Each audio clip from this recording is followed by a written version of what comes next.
So recently I've been a lot more active on the new social media app TikTok. Well, it's not that new, but of course if you are a YouTuber and you know Gary Vee, and you know that's all he talks about lately is how you need to get active on TikTok. You're talking to TikTok this week. Yes. What do you think about the platform? Obviously you're a big believer in it. I always get excited about when a platform starts hitting tens, if not hundreds of millions of users. There's actual attention on it, and I'm never scared if it's young or if it's something else. So, of course, I was listening to my man, and I decided, well, I already have the application. I've tried it a couple times, not much success. Let's try to get more active on it. Let's learn this app and see what's going on. And lo and behold, I literally have got my first natural social media hit. Like, I've had some videos that are in the thousands. That's over time, like over 2 years or so. I've got some videos on YouTube that have thousands of views. But this video that I put up on TikTok, one of the videos I put up on TikTok, has over 7,000 views already, and it keeps trending upwards, which is amazing to me. I've never had that before. Now, of course, you got to try and figure out, how can I repeat this? I think people really like the character, because that's what I'm getting from the comments. They like the character, they like the scenario, and because it's Halloween and all of that going on, it'd be a good time to bring that character back. So, since I'm doing my Inktober challenge, which is basically one inked work every day for the entire month of October, and I've actually been meeting my challenge, so woohoo! Been doing that. I'm going to go back to the well. Hopefully this will work. Maybe not. But we're going to see. I'm going to go back to the well, and I'm going to do another work with my girl, Lil Red. And Lil Red, if you don't know, is a character I created. She owns a bar, and this bar, of course, has werewolves for security guards, which is cool. So I figured, why not show what her bartenders are like, the cool witches brews that they develop for the patrons of the bar. So Lil Red and her bartenders, which are witches. All right, let's get into the video.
Alright guys, so that's it.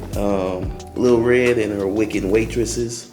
Lil Red and her wicked waitresses. Well, I've been killing it this week.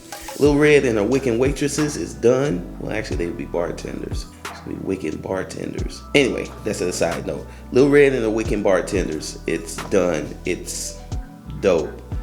Actually, it may be my favorite one that I've done. So I can't wait to show the whole world this one. I can't wait for you guys to see it. I'm glad you guys are enjoying the making of videos. Just shout outs to you guys for sticking with me all this time. So if you like this video, please give it that thumbs up. If you're new here and you like what you're seeing, please hit that subscribe button. Everybody, go ahead and hit that bell icon. Now the bell icon, of course, lets you know when I put up a new video. That way you'll never miss and you don't have to rely on the YouTube algorithm. Alright guys, if you want to get in touch with me, at DKG72 on Instagram and Twitter. I have the Patreon, David Gordon Makes Comics. Please support. And of course, if you want to follow me on my Facebook fan page, that's David Gordon 72. And on TikTok, which this will hopefully get a lot of traction as well, that's David Gordon 72 as well. Time to get this video edited. You know what it is. I'll holler at y'all later. Peace.